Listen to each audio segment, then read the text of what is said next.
everybody and welcome back to a new series on Enter the Wolf Time. So guys, what is this series about? Well, I'll tell you.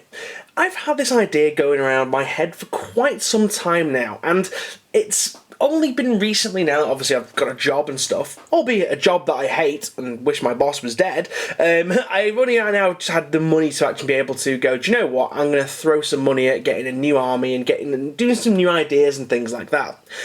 One of the things that caught my eye a while ago, guys, and this is kind of like the whole thing that sparked it, was I was going through my bits box and I discovered one of the very, very first Forge World models that I ever bought myself, and it was the Inquisitor Solomon Locke model, which is a really, really cool detailed model. Albeit the rules for him are really, really bad, but he's the only actual Ordo Xenos Inquisitor that you can actually buy. And just happened to be Forge World. It's a decent price, so I thought, hey, I bought it. However, he was in a bit of a state of disrepair, and so because he's pointing with one finger. That finger had broken off completely, and he'd lost his sword as well. So in the end, I managed to basically come up with this, and I basically revitalised him and brought him back to life and made him look a little bit more damage dealing, as you guys can see here. Now, it got me thinking, well, Inquisitors, they're not really used that much, and, you can't really have a whole Inquisitorial army, albeit if you've got the Codex Inquisition PDF. You can kind of cobble it together, have Inquisitorial henchmen, but it's an expensive way to go. However, I thought to myself, well, with the new Unbound rules, I might be able to do something here. So my idea was, I was going to have 3 Inquisitors from the different Ordos, so you've got Ordo Xenos, Ordo Malleus, Ordo Hereticus, and I was going to have it so this was some kind of like Inquisitorial Conclave, a collaboration of Inquisitors from different Ordos, and they would come together to fight foes greater than just what one of them could defeat. So my idea is going to be to have an Ordo Xenos Inquisitor with corresponding Ordo Xenos units, maybe something Deathwatch, I don't know, an Ordo Malleus Inquisitor with something, I don't know, Grey Knightish maybe, and then the Ordo Hereticus Inquisitor. I've not actually decided what I'm going to do with that as of yet.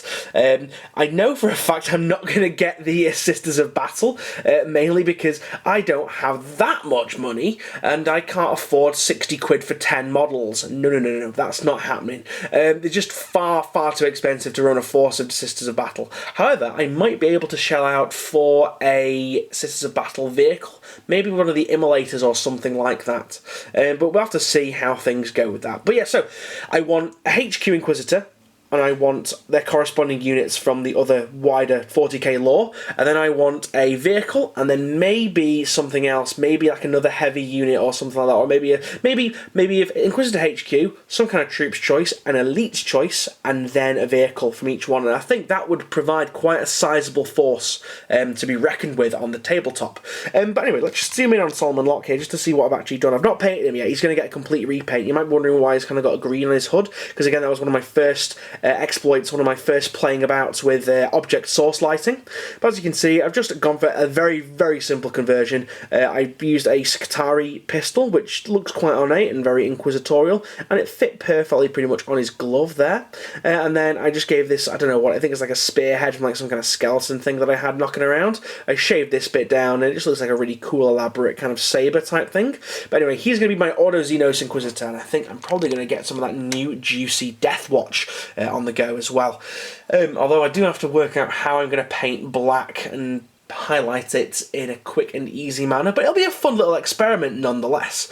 But yeah, I need to go and get this guy painted now, guys. So I'm sorry for the very, very brief video, but I just thought I'd outline my kind of idea. I'm just going to turn that light off up there because it's starting to flicker and it's going to hurt my eyes.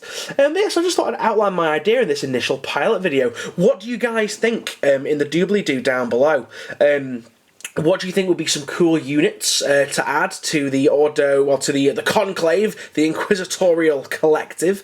I did toy with the idea of Jacaro weaponsmiths being maybe an elite option to go for with the Ordo Xenos Inquisitor, so I'd have Deathwatch Marines and then maybe some Jacaro, and I was thinking to myself, how would I represent Jacaro really? And it's expensive because, I'd like to have 5, but I don't want to spend £8 per model on something that is half the size of the Inquisitor. So I was thinking to myself, I've got a load of like Mechanicum models knocking around. I could do like some, I don't know, tech priests, some techno magi, and have like a little squad of 5 of them just popping out of a Inquisitorial Razorback or something like that. That'd be pretty devastating. I mean, a Razorback, give it twin-link las cannons, and then because the Jacaro, they can fire las cannons, multi-melters, or heavy flamers once per turn.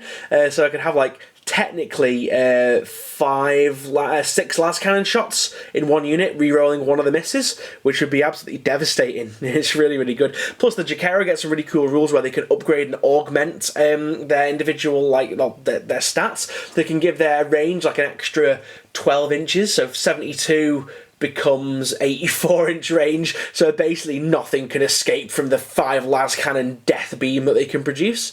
But anyway, guys, I'm rambling now, and hopefully you'll see in the next video maybe something cool. And yeah, thank you very much for watching. As I said, guys, leave a comment in the doobly-doo down below. Don't forget to like, favourite, and subscribe, and don't forget to share, guys, because it's how the channel spreads and how I grow the influence of Enter the Wolf Time and how I reach a wider audience. But anyway, guys, thank you very much for watching. I will see you again. See you now, and goodbye.